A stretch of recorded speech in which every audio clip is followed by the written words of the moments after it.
kan se, så overhælder de indenom og udenom, og rigtig meget indenom. Og det er ikke kun biler, det er også lastbiler. Og lastbilerne, de må køre lige så stærkt som bilerne.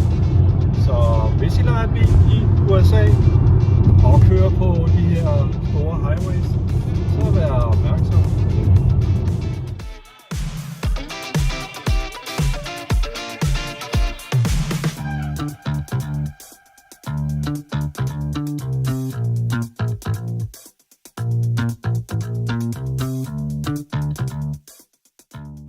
Så er der madstop, frokost på vores vej til Miami fra Orlando, Kennedy Space Center.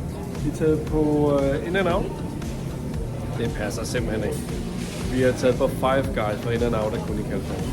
Så vi er taget på Five Guys, en burger, pomfritter og en sodavand. Og her i Five Guys, der skal man ikke vælge noget stort, fordi der er fri cola eller fri sodavand, og når de vælger pomfritter, så fyrer de den bare af. Men en burger, pomfritter og sodavand, $20. Det er omkring 140 kroner. Men det er også det værd. Man bliver mæt. Så det glæder vi os til. Og så kører vi mod Miami lige med.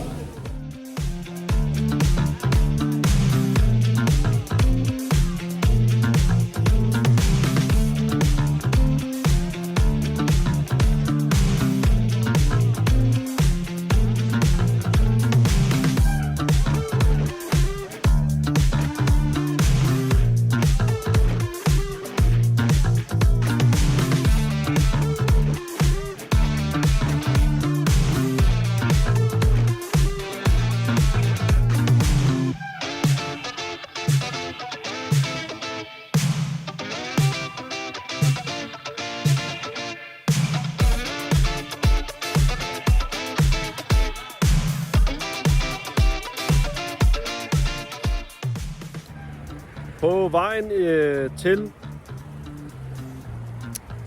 Miami kørte vi forbi Palm Beach. Det er så herude. Og virkelig lækker vejr. Hernede bagved, forbi den gule trøje, der er Donald Trumps hus og golfbane.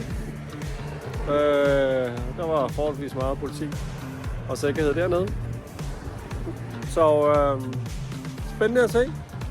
Og så skal vi bare videre til Miami. Så er vi landet på vores hotel i Miami. Vi har lejet et studioværelse. Det har vi ikke prøvet før, men det er et meget stort hotelværelse.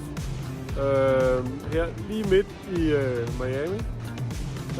Vi står oppe på 19. etage, hvor der er pool, fællesfaciliteter, et stort træningscenter, som i et stort træningscenter. Og vi bor i den bygning der. Et rigtig fint sted, 1.300 kroner midt inde i Miami, og så skal man selvfølgelig også betale for noget parkering. Det holder vi over på Bayside Market, som er 2 minutter væk, så det er meget centralt. Vi går ned og ser basket, og i morgen så kører vi så en tur i Miami. I dag er det lidt overskyet, men trods alt 25 grader, så det er til at holde ud. Men det står på basket her nu, og der vil vi gå ned.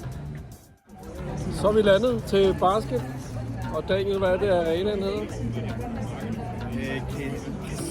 Cassia Center. Vi skal se Miami Heat mod Golden State, som er fra San Francisco. Hvad hedder det, vi har givet? Golden State Warriors er fra San Francisco, ja. Okay. Og ikke andet, så skal vi ind. Vi har de billigste billetter længst væk til 1.500 kroner. Det glæder vi os meget til. Der er mødt nogen op, men ikke så mange. Og i går, da vi var i Orlando, kunne vi jo se, at det der med at møde op i sidste sekund, det var en ting. Der var rigtig mange, der kom kl. 7, da de skulle spille. Også dem med de rigtig dyre billetter. Så nu er vi her i god tid. Vi har en time før, så nu går vi ind og ser lidt basket. Og Daniel Flu husker at tage kasketten af, når nationalmelodien bliver spillet. Ikke? hånden på hjertet.